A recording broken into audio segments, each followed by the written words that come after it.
Hi, and welcome to the Learning and Applied Innovation Center. Today, we will learn about how to create a poster in PowerPoint. If you want to learn about the rules and regulations for creating poster, then you can skip this video for now and go and watch part 1 of this video series. If you are making a poster in North Dakota State University, then you have to make sure that you are following all these branding guidelines. To read about these guidelines, you have to visit this website that's provided on the screen. So let's get started by opening our Microsoft PowerPoint application in our computers. Once you've opened the PowerPoint application, you will see this kind of a screen where you will be welcomed with so many templates for your presentation.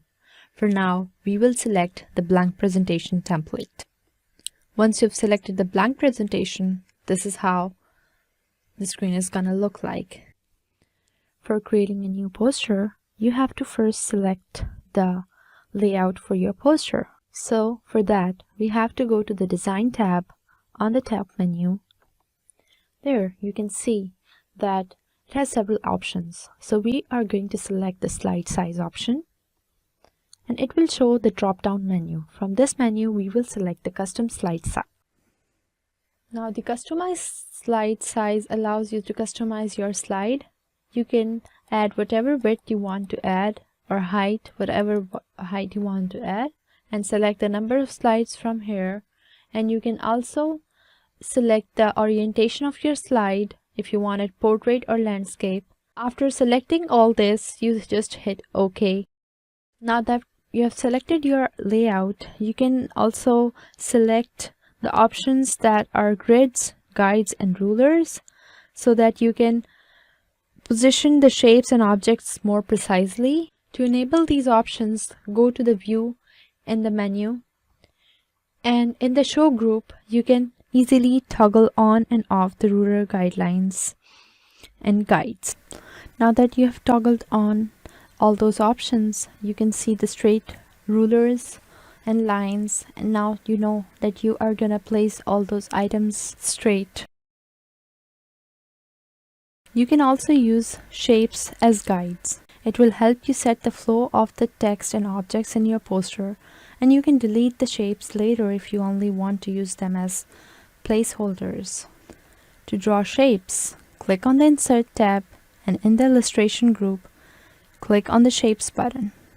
Select a shape and draw the object on the slide by holding your left mouse button down and dragging.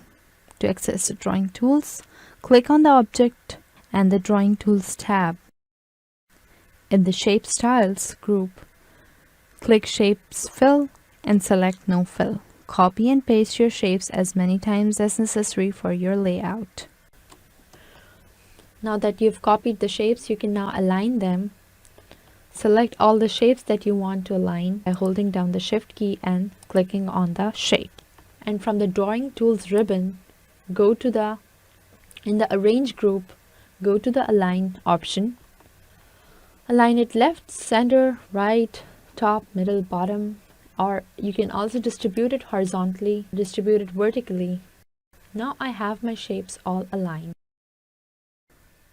To insert a text box, click the Insert tab, and in the text box, in the text group, click on Text Box. Type text into the text box. This will be a floating text box. You can move it anywhere you wish.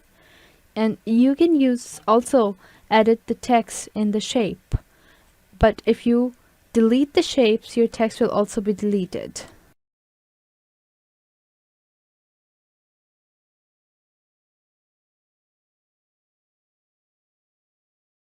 You can also change this text style, text color, text size. For doing so, you just have to select the text that you want to edit and go to the Home tab, and here you can change the font style. You can change its size. You can also change the color. PowerPoint gives you many background options. You may choose to use a color gradient, a texture, or even a picture as the background for your poster. So to Change the background. Simply click on the Design tab, then in the Customize group, click Format Background to activate the Format Background pane. Try out various options for solid fill and gradient fill. To apply a picture as a background under the fill category, click Picture or Texture Fill. In the Format Background pane, under the Insert Picture From, click the File, Clipboard or Online button and select an image.